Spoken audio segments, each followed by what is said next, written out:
Hey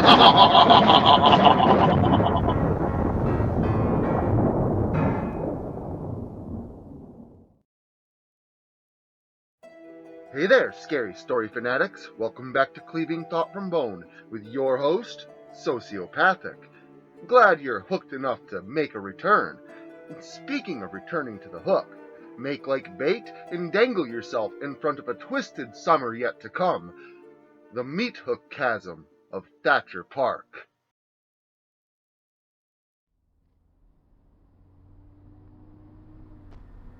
I was driving down the road today.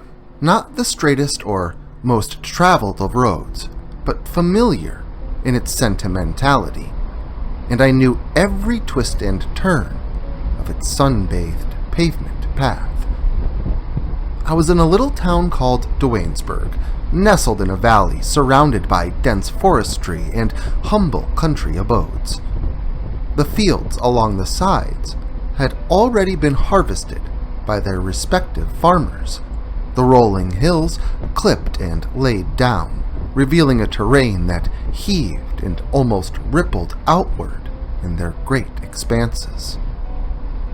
As I drove by, the smells of fresh-cut grass and hay drifted through the driver's side window and up my nostrils, dazzling me with a decadent bouquet of aromas that I have come to associate with the summers of my childhood.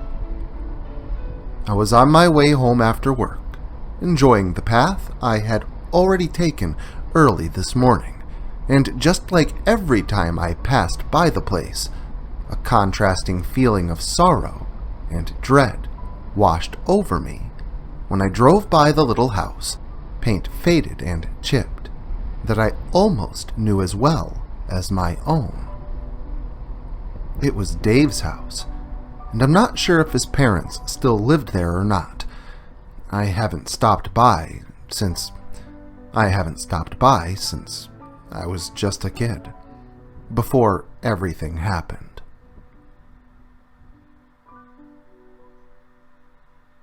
When I was younger, between the ages of 9 and 12, Dave was my best friend. I moved to this podunk nowhere town when my mother decided she wanted to be closer to where my father worked. I liked our old house. It was large and accompanied by acres upon acres of forested woodland.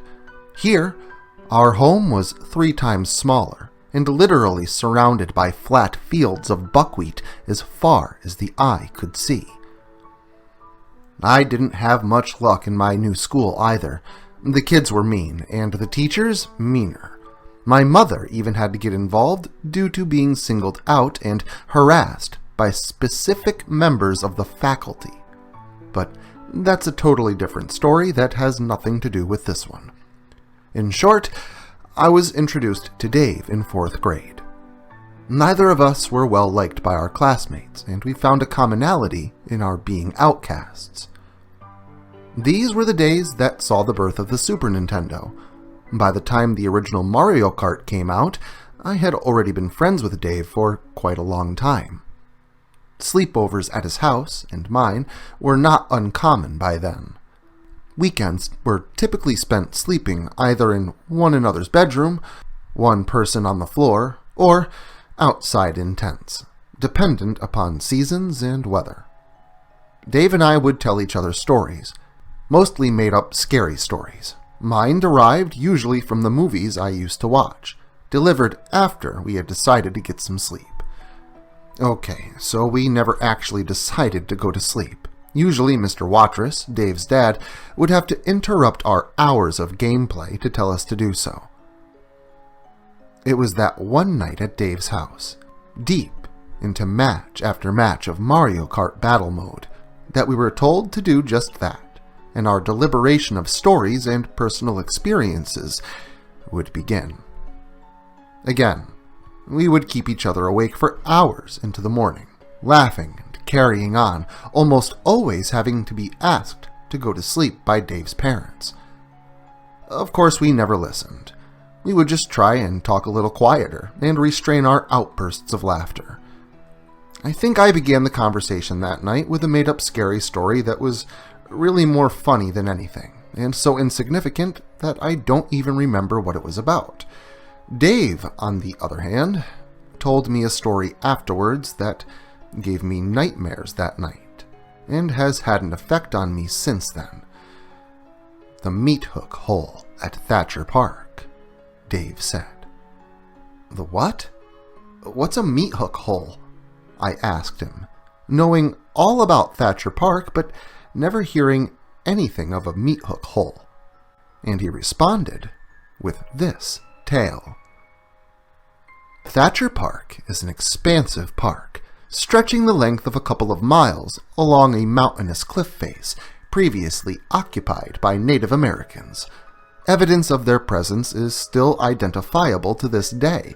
At one end of the park is a staircase that leads down the side of the cliff to a walkway-type ledge that follows the border of the cliff face about 3/4 the way up its height, all blockaded off by fencing, posts, and warning signs to stay away from the edge and avoid crossing the fence line, so no one would plummet to their death. Now, this fenced-off natural walkway of sorts leads to yet another set of stairs at the other end of the park that ascends back up to the top portion, adorned with picnic tables and public grills for barbecuing.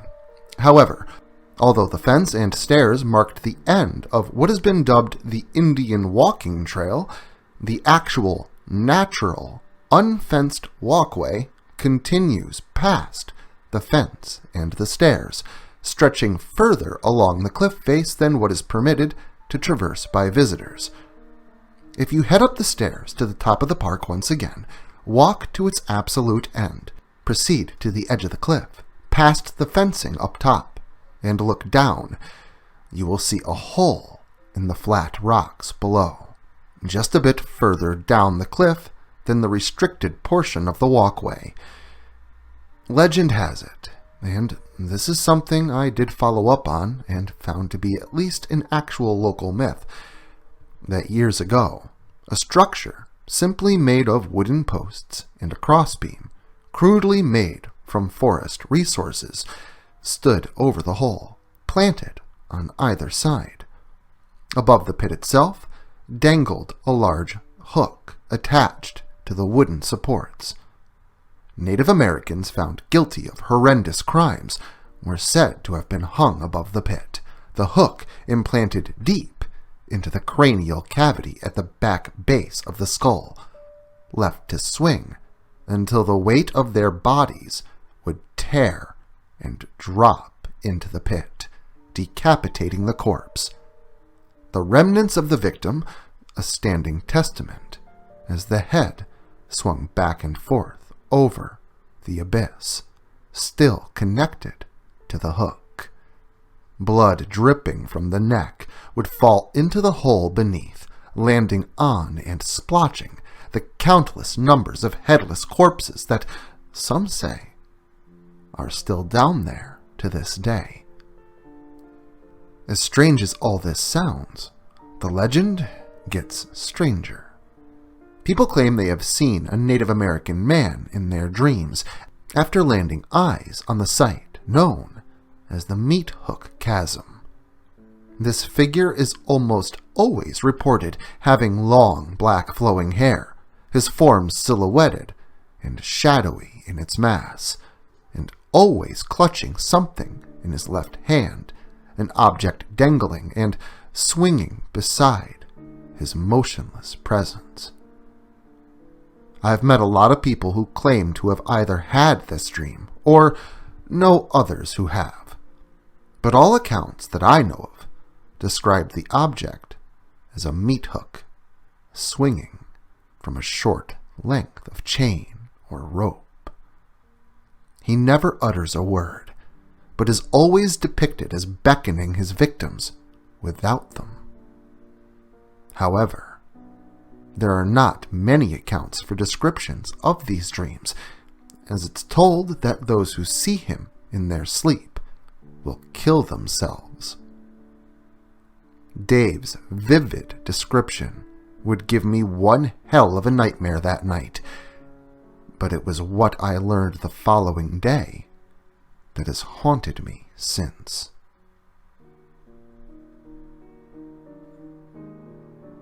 The signs at the park, the news coverage. You see, what you can't understand about living here yourself is the vast amounts of suicides reported to occur at Thatcher Park. The trail has even been shut down a time or two due to sudden string events of suicides. People jumping off the edge and ending their existence. Most will tell you it's because it's isolated, because it offers peace of mind in its view. But really, none of those explanations make any sense.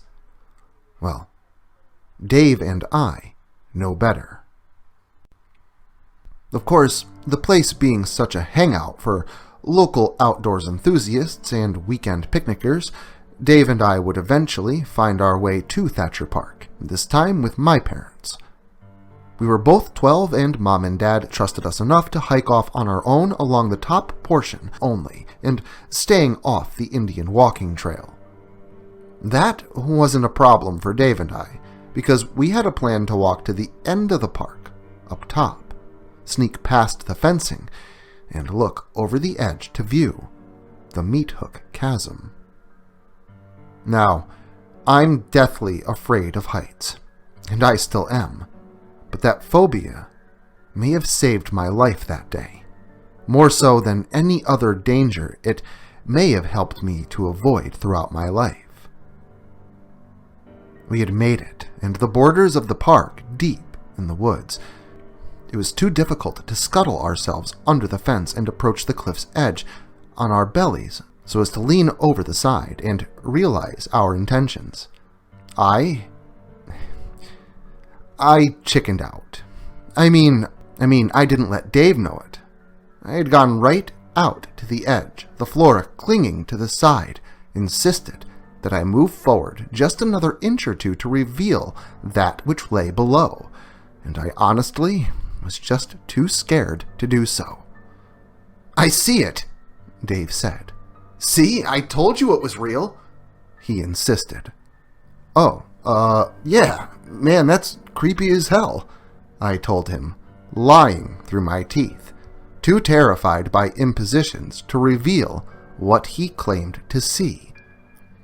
Dave went as far as to comment on the incongruencies on the ground beside the pit that underscored the possibility of posts long since rotted away, lending credibility to the theory of something dangling over the pit many years ago. But like I said, I didn't actually see anything, and since I didn't, I wasn't sure if Dave was joshing me or not. I guess I'm still not completely sure, but I think I have a pretty good idea. Like I said, Dave and I were best friends. We sat together at lunch and were always getting into trouble for talking in class, so when I say I could read my friend as easily as reading the cover of a book, you know I mean it. That weekend that we set out to find the place ourselves ended okay. The days following it in school, there was something notably off about Dave's behavior and appearance. Dave seemed, well, a little more apathetic, paler, distant, even lethargic. Dark rings were detected under his eyes on most mornings, and when I inquired what was going on, Dave would respond with, "Oh, I'm just tired." But that weekend, at our next sleepover, Dave told me something different. Dave told me, on a late night after being told to turn off the video games, that he had been having nightmares, and that they were getting so severe that he was losing sleep. But no matter how many times I asked him, Dave would not tell me what they were about. I'm pretty sure looking back, he thought that he may have been protecting me by doing so. Mom and Dad came to get me the following afternoon, and leaving his house for the last time, the feeling was awkward. I had never had an experience like that with him before. Dave was upbeat, energetic, and fun-loving, but he was a totally different person that weekend. So why didn't I ever go back? Why does passing that house still instill feelings of dread and despair? Well, Dave killed himself in his bathroom. He grabbed a kitchen knife from the cutlery drawer and carved a gash in his wrists. Mrs. Watrous found her son, my best friend, heaped on the bathroom floor like a pile of motionless trash. Not a fitting end for my friend. His parents had his desk cleaned out by the staff the following week, but what they didn't know is that I had already seen the contents inside before they had done so. His 5-subject notebook, the teal cover scribbled over and over again with cryptic phrases, sentences like, "He's calling me. I see the Hook Man. I don't want to die." Some written only once, some over and over, all over which scribbled over top and overlapping one another, hindering a complete analysis. But I knew then what Dave had been hiding, what I expected it was. He had been dreaming of the Hook Man. I know it. I'm sure of it. I know this because I can almost envision it. I can almost see that place that Dave described to me, an image that gets clearer and clearer in my mind each day, every day that I think about it, each day that I drive by that house. My mental depiction must be pretty accurate, because he's calling me. He's been calling me in my dreams for the past few days, and I can't keep him waiting any longer. I must see for myself, peer over that edge, and join my brethren who lay deep inside the Meathook Chasm. Well, I guess an early romp through the summer was just what we needed, although this memory may be one that sticks with you for a while. And until next time, remember to like, share, subscribe, and turn on notifications so I can hook you all in again next Saturday.